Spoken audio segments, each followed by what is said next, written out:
Okay, we have our creature that we have opened up, our creature and our backdrop that we have opened up, our background that we completed yesterday.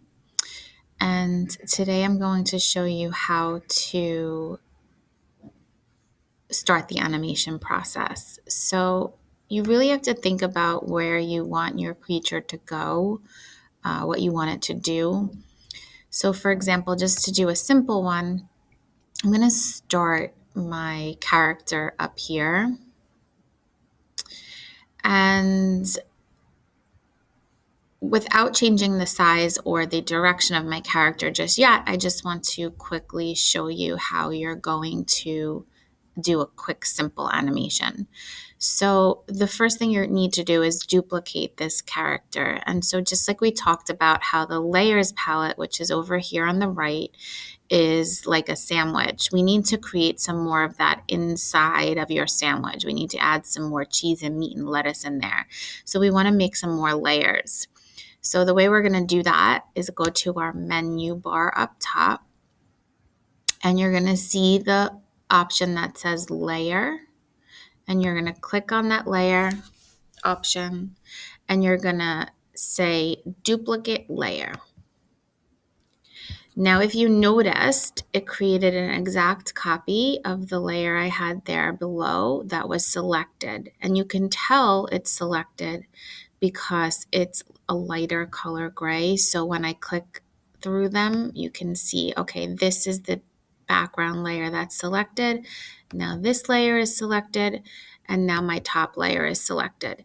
So it looks like it didn't do anything, but if I actually make sure that I'm in this little move tool, the top first tool in my toolbar, that's the move tool, I can simply just drag my layer out, and you can see now I have that duplicate layer of my creature. So I think I'll make the creature look like it's gonna go bouncing down in space. So I'm going to keep just duplicating this layer. So I'm making sure this layer is selected. I'm going to go up top to layer, duplicate layer. And nothing happened on my canvas, on my screen here, but in my layers palette, you can see it gave me a third copy. So I know that I can just grab that move tool and just move him down where I want him. There is a shortcut on your keyboard to do this layer copy, and it is Control J. So by hitting Control J on your keyboard, it does the same exact thing as layer, duplicate layer.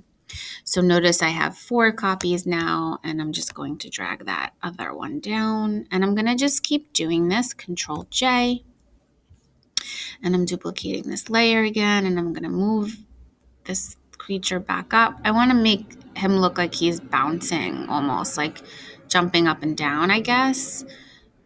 So just to show you exactly where it is again, layer, duplicate layer. Okay, my move tool, and I move him up. Or I can do Control J, created a new layer over there, and move him up. Control J, create the new layer, and move him up. Control J, create the new copy layer, and move them up. So each layer, when you click through, you notice if I click on this creature here, it goes to that layer in the layers palette. So you're able to edit and move them around still how you like them. Okay, so I'm kind of happy with that, and I want to quickly get through this for you guys. So the next step is going to be to select all of the creature layers. So anything that you want animated needs to be selected. So you're going to start at the top of where that layer is, right? So if this is only the animation part that I want animated, I would click on that layer, and then I'm going to hold down Shift on my keyboard, Shift, and I'm going to click on the bottom of my creatures. So notice it selected all of my creature layers over here in my layers palette because I clicked on the top one. I held down Shift on my keyboard, Shift, and I clicked on the bottom. And now all of these layers are selected. Now I need to go into my layer option in my menu bar one more time. And then I need to go to animation. So it's layer, animation. And then I need to choose make frames. Make frames. So when I click that, if you notice what it did is it added this command in the beginning of each of my layers that says _A_. So when I go to save this right now, Photopea is going to read it and it's going to read those layers. So anything that has an _A_, it's going to animate. My background layer does not, so it's going to keep it still the entire time. And what happens is it does it in order. So it'll start playing this animation layer first, and it'll go through and down them. So let's take a look at what that's going to look like. And the way you can test it is by going to File, up top in your menu bar, File, Export As, and choose GIF. Export as and choose GIF. Press OK to scale it. I'm going to hit OK. And like I said, the web-based program sometimes is really not the best. That's why we love Photoshop more, but it does the job for now. But you can see here, my creature is moving through space. Now I can either slow it down. Let's see what that looks like.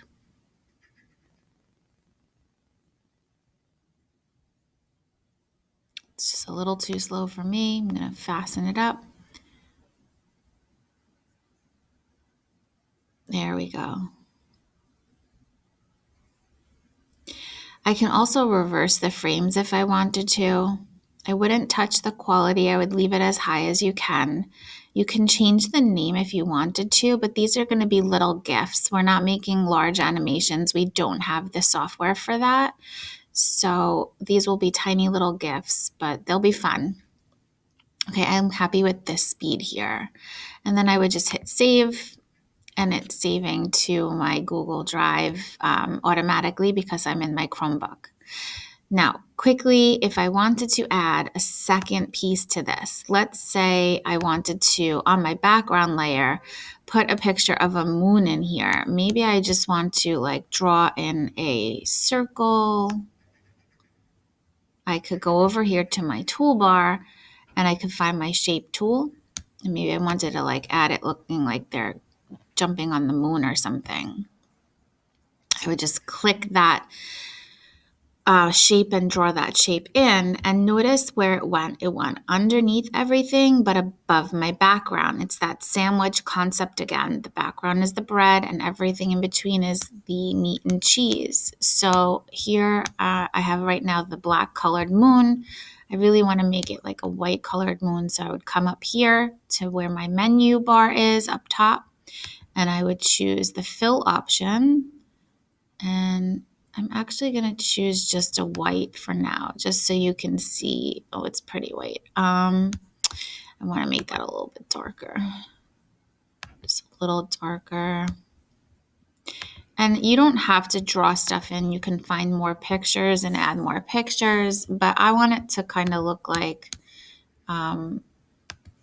he's on the moon, and I didn't want to take more of the time here by searching for a picture. So I just wanted to make believe you guys think this looks like a moon and you get the point.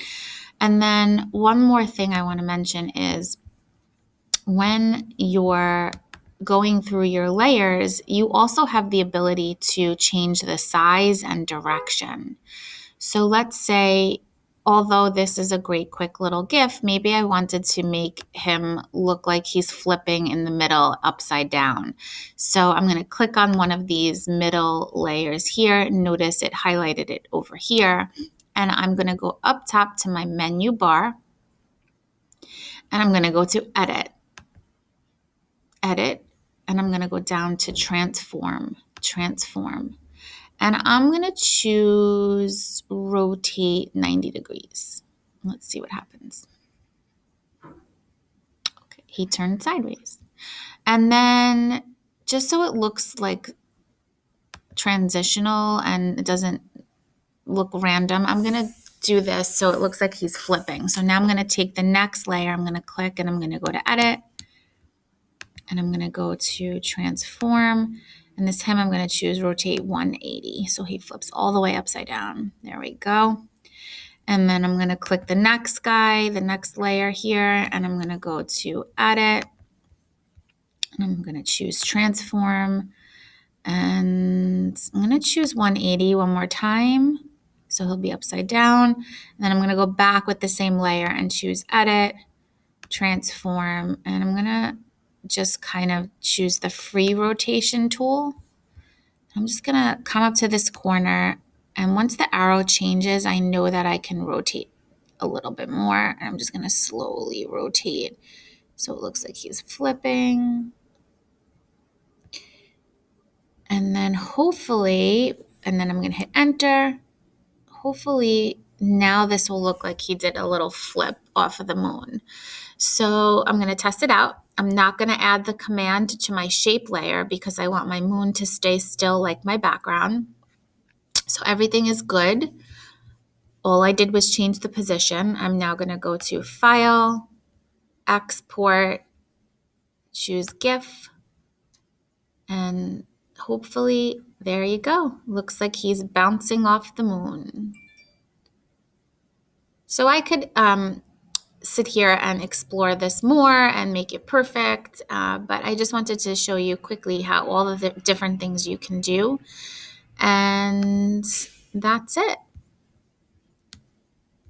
Once you export it, it is saved to Google Drive. If you did want to save this and go back to work on it, you would go back up to your menu bar and go to File, Save as a PSD.